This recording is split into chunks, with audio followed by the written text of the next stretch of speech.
Você pode acompanhar comigo a leitura do texto bíblico, onde nós vamos meditar pelos próximos minutos no Evangelho de João, Evangelho de Jesus segundo João, capítulo 21. Nós vamos ler um pedaço de uma narrativa deliciosa, marcantemente afetiva, uma narrativa marcada pelo acolhimento. Os marcadores dessa história são os afetos, o carinho, né, a compreensão, a acolhida do outro que está sofrendo, o cuidado, a preservação da vida do outro, o encorajamento. São palavras que demarcam essa história. Eu quero ler um pedaço dessa história com vocês. Você pode acompanhar comigo. Diz assim a palavra do Senhor: quando desembarcaram em terra, eles estavam pescando, vêm carvões ardendo e um peixe por cima dos carvões e pão. Jesus diz-lhes: trazei alguns peixes dos que apanhastes agora. Então Simão Pedro foi e arrastou a rede para a terra, cheia de peixes graúdos, 153. E, apesar de serem tantos, a rede não se rompera. Jesus diz-lhes: vinde almoçar. Nenhum dos discípulos se atreveu a perguntar-lhe: tu quem és? Porque essa era uma questão antes. Agora ninguém nem tem coragem de fazer essa pergunta, sabendo que é o Senhor.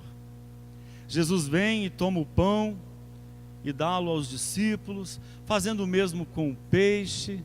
Essa foi a terceira vez que Jesus apareceu aos discípulos, depois que ressuscitou dos mortos. Depois de terem almoçado, Jesus diz a Simão Pedro: Simão, filho de João, amas-me mais do que estes? Pedro diz-lhes: sim, Senhor, tu sabes que te estimo. Jesus diz-lhe: apacenta os meus cordeirinhos. Jesus diz-lhe pela segunda vez: Simão, filho de João, amas-me? Pedro diz-lhe: sim, Senhor, tu sabes que te estimo. Jesus diz-lhe: arrebanha as minhas ovelhas. Diz-lhe Jesus pela terceira vez: Simão, filho de João. Lá em casa, quando minha mãe dizia assim, Elienay Cabral Júnior, eu já tremia, né? Simão, filho de João, a conversa é séria. Tu estimas-me? Pedro entristeceu-se, porque Jesus lhe perguntava pela terceira vez: estimas-me? E diz-lhe: Senhor, conhece todas as coisas, tu sabes que te estimo. Jesus diz-lhe: apacenta as minhas ovelhas. Amém. Ore a Deus junto comigo.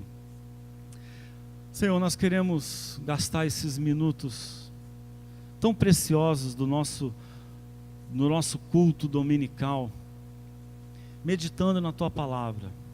A sensação que a gente tem, talvez essa seja a nossa formação, a nossa cultura religiosa, é que esse é o momento mais nervoso do culto, é o momento mais inquieto, é o momento talvez do qual nós mais esperemos, porque fomos ensinados para esperar da meditação da palavra salvação, a chance rara de resolver um problema que nos acompanha às vezes há tanto tempo. A gente sabe que esse momento é rico.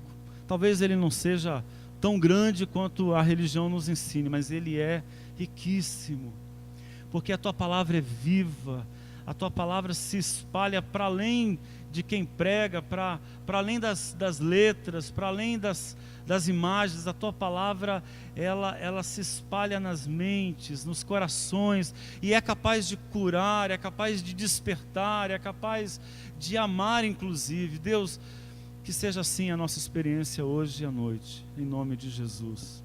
Amém. Eu dizia que a história que João conta aqui, eu gosto de dizer isso com frequência, quando quando aprecio o texto bíblico, é que essa história não é contada casualmente.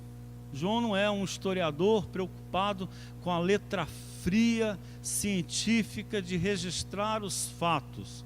João, ele quer chegar aos problemas das pessoas. Quando ele conta essa história, ele quer chegar às crises das pessoas, às crises de fé. Ele quer resolver o problema da igreja lá, que tem dificuldade de seguir em frente, que está sofrendo, sendo perseguida, que está desanimada, que está desorganizada, que perdeu a paz. Ele conta as histórias, conta o evangelho para responder às dúvidas, para deixar claro pensamentos. E ele conta essa história, demarcando ela com muito afeto. As imagens que a gente tem descritas aqui, as imagens que vem à nossa mente a partir dessa narrativa, são imagens de sentimentos raros, de afetos muito caros para nós, que nós desejamos talvez como quem tem sede deseja um copo d'água, que é o sentimento de ser acolhido, de ser cuidado no momento de fadiga, no momento de tristeza, no momento de dor. E se você vem acompanhando a história contada por João, e se não todos nós, a maioria de nós a gente vem lendo essa história contada por João, a gente sabe que esse pessoal aqui está em frangalhos, esse pessoal está desiludido, esse pessoal está cansado, e tem Pedro. Se a gente vem acompanhando a história, a experiência de Pedro antes da prisão de Jesus e de sua crucificação foi uma experiência terrível, foi um desmoronamento que aconteceu entre eles, o que ocorreu com Pedro, porque Pedro era o candidato a sucessor de Jesus, já verbalizado, não era segredo para ninguém que Jesus tinha uma expectativa com Pedro, de que ele conduzisse o processo, certamente porque era alguém com muita evidência, ele era um falastrão, também era um bonachão, capaz de bondade, de muita compaixão, de muito amor. Ele se pronunciava mais do que a maioria.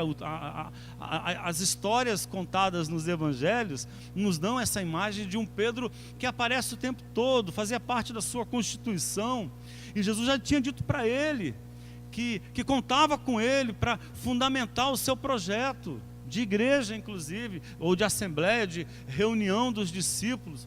E de repente o candidato a líder proeminente vira um fiasco. Há em torno de Pedro uma aura de fracasso, e entre os discípulos um climão de incapacidade, de impotência. E se você voltar alguns parágrafos antes da leitura que nós fizemos, já no primeiro versículo, Pedro se levanta e diz: vou pescar. Vou pescar assim meio anêmico, pálido, sem graça, um vou pescar desgostoso. Parece que é um vou pescar arrependido, né? De um Pedro que se torna não mais que um pescador arrependido, talvez arrependido de ter deixado seus afazeres para acreditar num grande sonho, porque Pedro negara Jesus, depois de fazer uma afirmação espetaculosa de amor, depois que Pedro faz uma afirmação performática, gigante, com pretensões enormes de amar a Jesus, ele é avisado por Jesus, você deve se lembrar da história, de que aquele amor performático, aquele amor espetaculoso, de expressões tão proeminentes, tão contundentes, aquele amor não dura uma noite. Antes que o galo cante, você me negará 3 vezes, Pedro. E ele nega esse amor que ele professou com tanta paixão, com tanta força.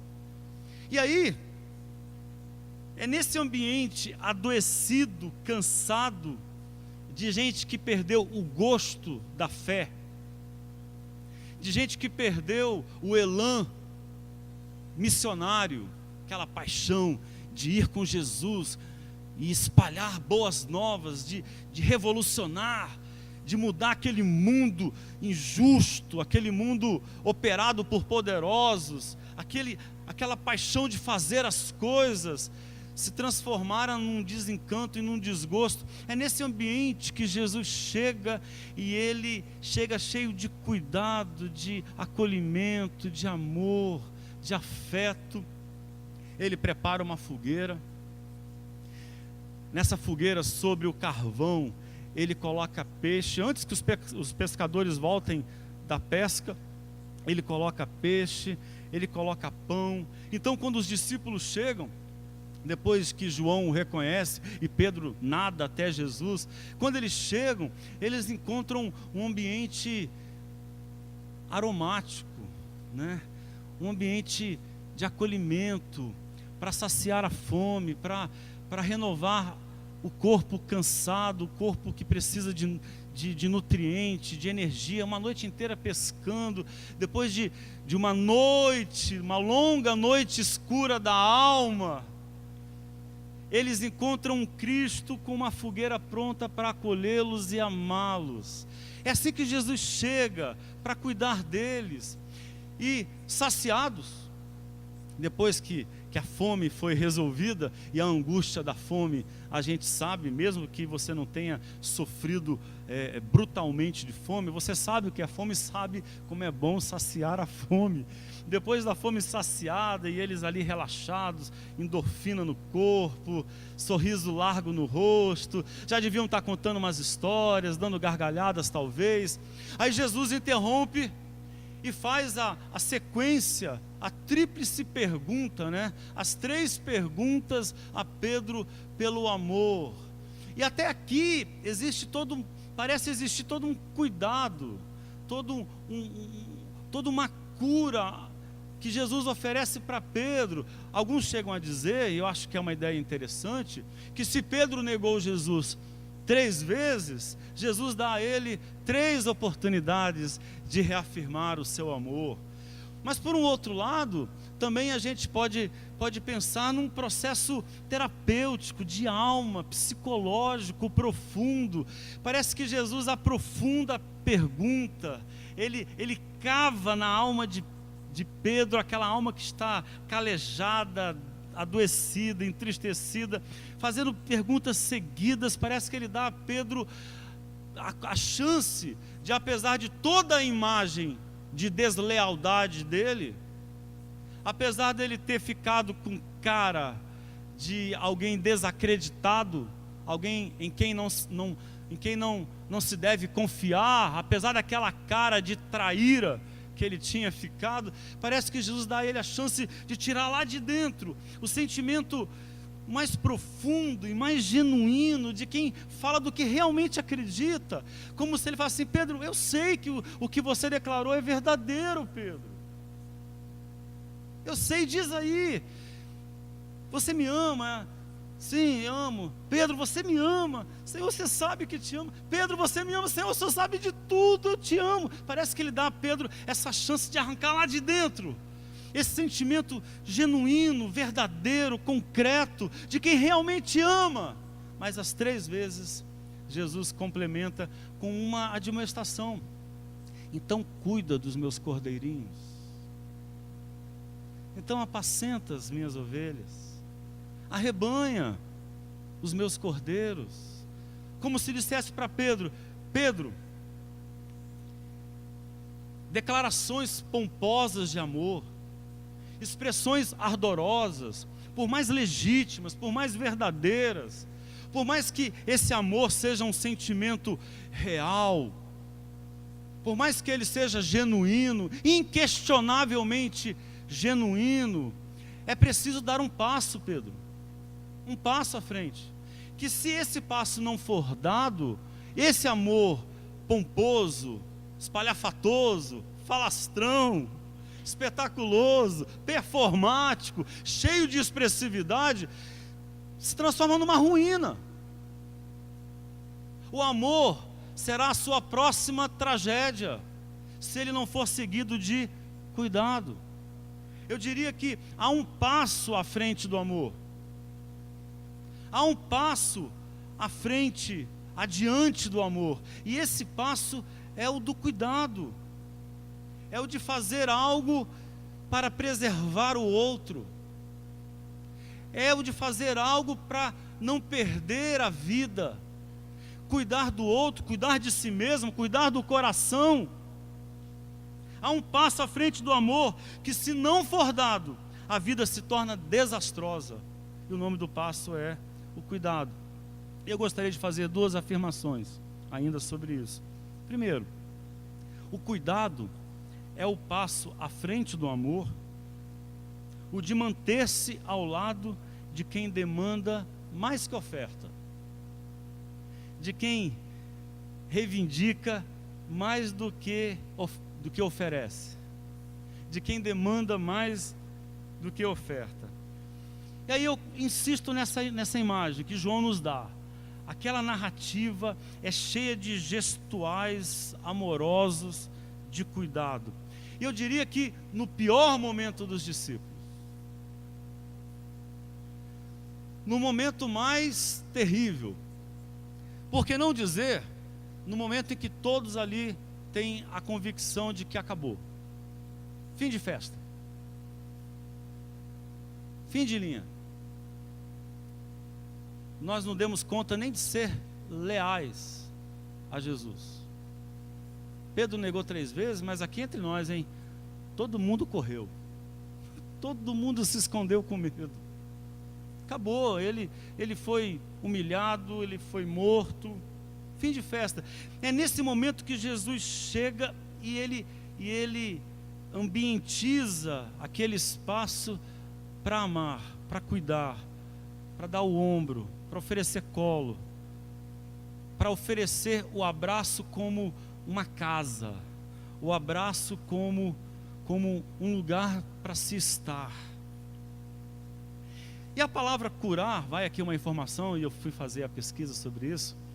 A Beth disse que nem precisaria me ouvir pregar hoje, que ela já tinha ouvido a pregação, porque eu fui conversando com ela sobre os insights, as coisas que eu estava pensando, que eu queria dividir com vocês ontem, numa pequena viagem que a gente fez ali para Tapera. A palavra curar, ela é originada na palavra cuidar. Curar é cuidar daquele que está enfermo. Legal é a palavra enfermo, porque ela vem de 2 palavras latinas, de 2 expressões, infirmus, negação, firmus, firme, né? Cuidar de quem está fraquejando, de quem não está firme, não é? Curar é esse gesto de oferecer cuidado para quem não está dando conta da própria vida. Mas a palavra cuidar, ela é originada numa palavra latina, numa expressão do latim, que é cogitare. E aí fica fácil. Cogitare, cogitar, pensar, refletir, né? Porque a ideia do cuidador é que é aquele que não se precipita, não segue em frente, ele para e pensa, e pondera, presta atenção, ele cuida do problema, ele cuida do que não está resolvido, ele cuida daquilo que precisa se acertar. E é o que Jesus faz, porque a vida requer cuidado. A sua vida requer cuidado. Minha amiga, teu coração requer cuidado, a tua alma requer cuidado, a tua existência requer cuidado. A vida humana, ela é precária. De uma hora para outra, desmorona. A vida é instável, cheia de altos e baixos. Eu acho que você deve concordar comigo. Às vezes parecemos invencíveis. Em outras, qualquer gota de contrariedade e a gente desaba.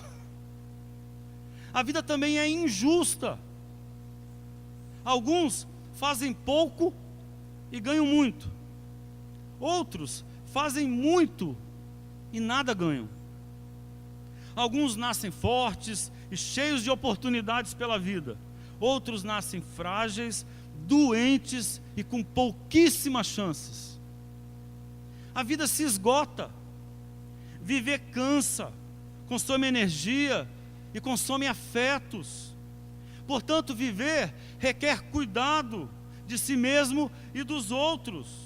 E quando a gente olha para a vida de Jesus, e se a gente entende pela fé que Jesus é Deus entre nós, nos salvando, a gente não vê apenas um pregador. Jesus é mais do que um pregador.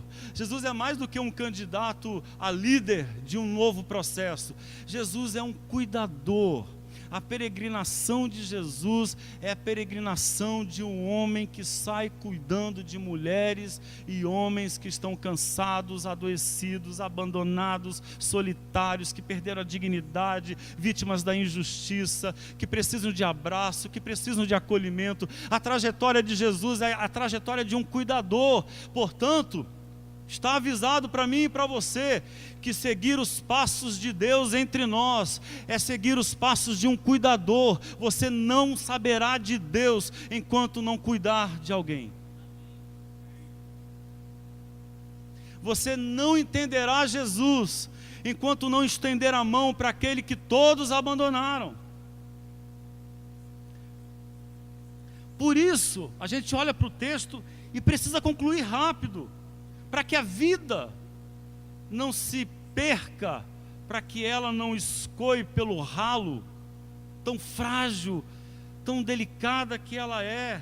Não bastam sentimentos arrebatadores de amor, não basta essa sensação calorosa de gente declarando amor: eu te amo, conte comigo, me dê aqui um abraço, eu estou... Não basta, é preciso algo mais do que querer bem às amigas e aos amigos.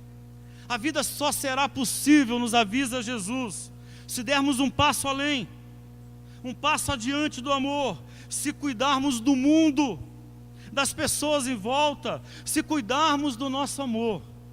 E aí veio à minha mente, e eu ouvi rápido a música do Herbert Viana, é linda. Cuide bem do seu amor. E eu quero ler para vocês a poesia dessa música. Certamente vocês devem se lembrar. Ele diz assim: olha como tem a ver com isso que a gente está dizendo aqui. A vida sem freio me leva, me arrasta, me cega.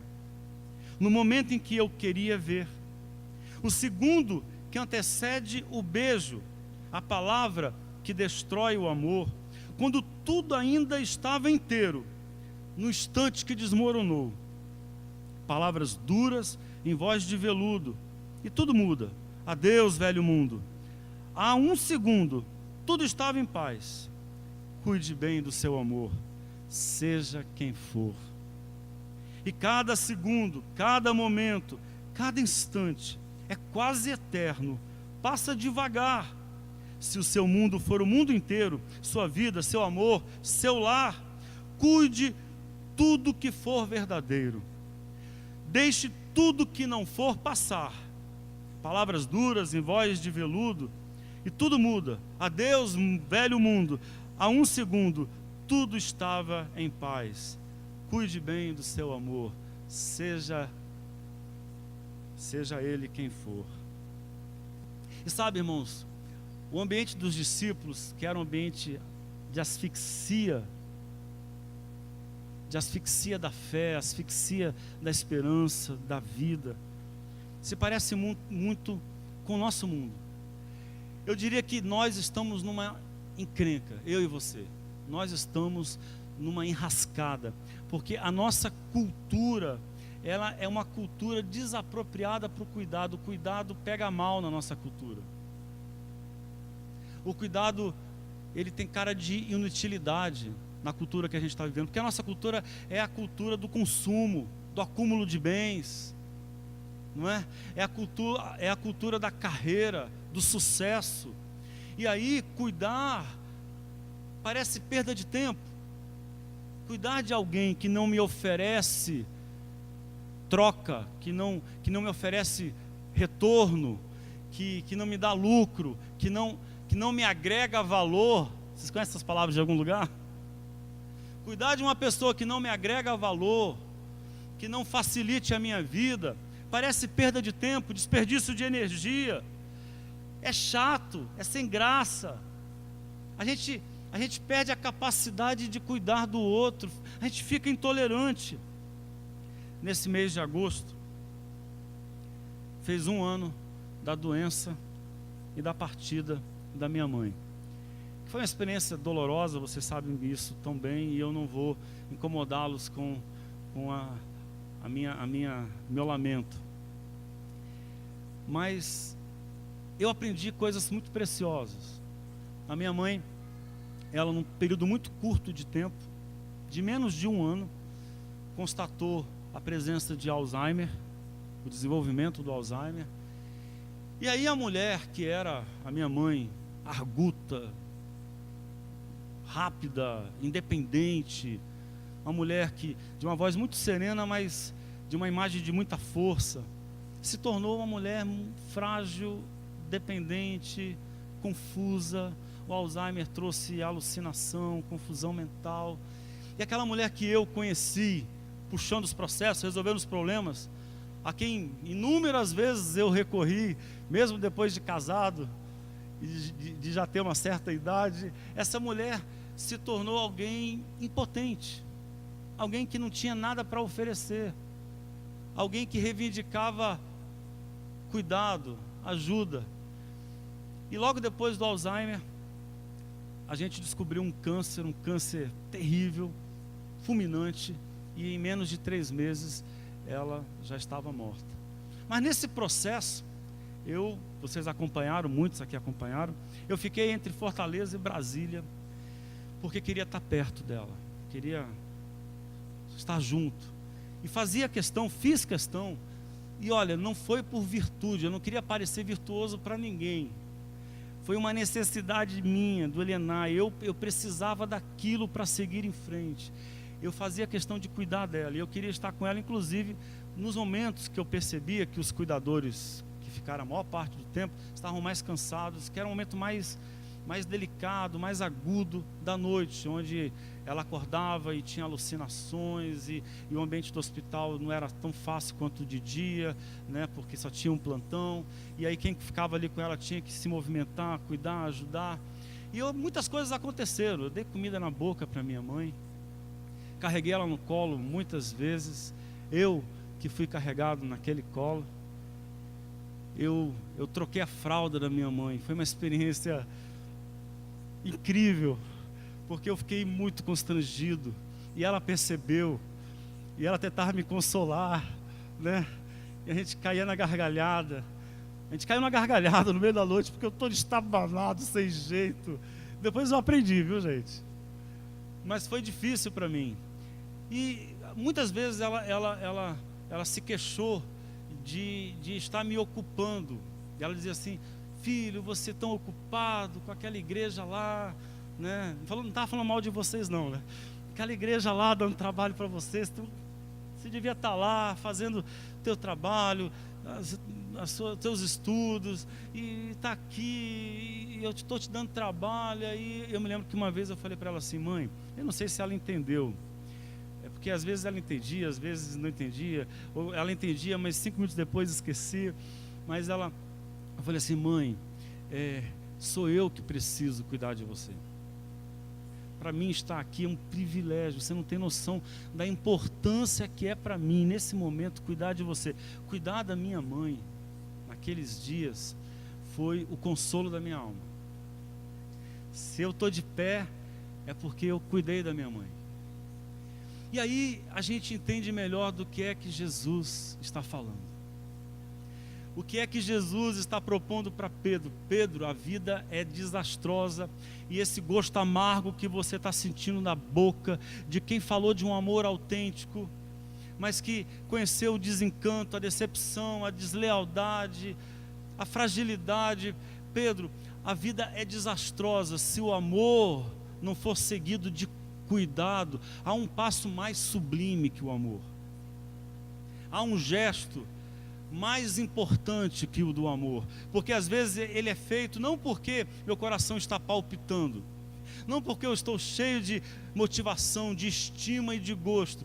Eu faço por compaixão, eu faço por necessidade do outro, eu faço porque precisa ser feito, e eu reconheço no outro alguém que precisa de mim, e quando eu faço isso, a vida ganha força, brilho, graça, beleza. É aí que a nossa existência é boa, e é aí que a gente se encontra com Deus, quando a gente cuida de alguém que não nos oferece nada, não nos dá nada em troca.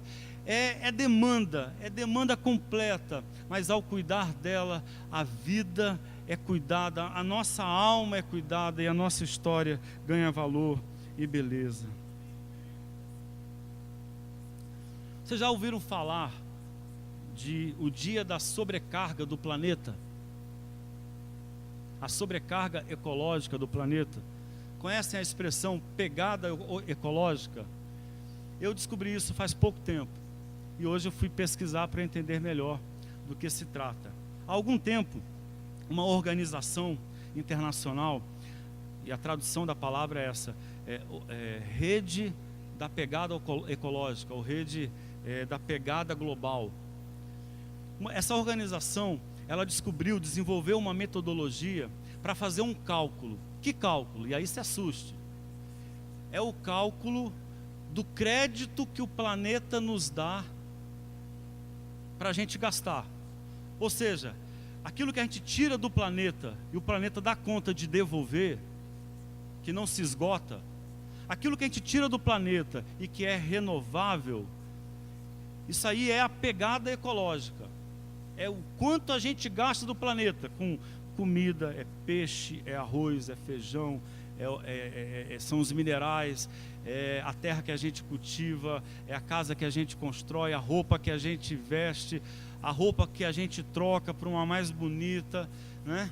Tudo isso daí é o custo, é o nosso gasto. Você está gastando o planeta para servir a sua necessidade.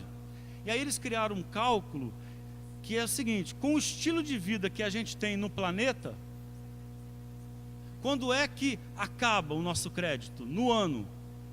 Quando começaram a fazer essa avaliação, ela é muito séria, no ano de 2000, o dia do ano que acabou o crédito foi 1º de outubro. Ou seja, de 1º de outubro até dezembro, a gente entrou no vermelho. A gente se endividou no cheque especial. E uma dívida impagável, porque o planeta não tem como devolver. O planeta não pode repor o que a gente gastou.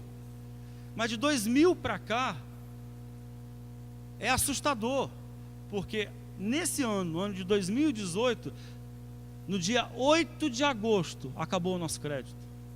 E hoje, o que a gente está fazendo, gastando, comendo, é no vermelho. E o que esse cálculo indica?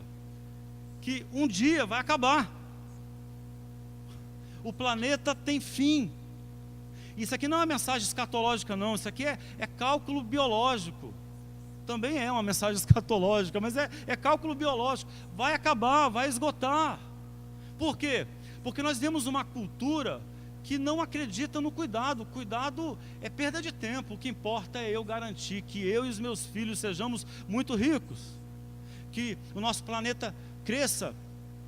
É uma obsessão mundial. Cada país tem que ter um crescimento do PIB, Produto Interno Bruto. E há hoje especialistas que estão pedindo para o mundo parar de crescer. Se a gente não parar de crescer, a gente vai acabar. Vai destruir o planeta. O planeta que Deus nos deu para viver dele, nós estamos destruindo por causa dessa ganância pecaminosa. E aí se propõe o PIB zero de crescimento, a estagnação do crescimento, porque se a gente continuar a crescer, tem muito pouco planeta para tanta cobiça, para tanta ganância, para tanto descuido. E novamente, qual é a pregação do Evangelho? Cuidado.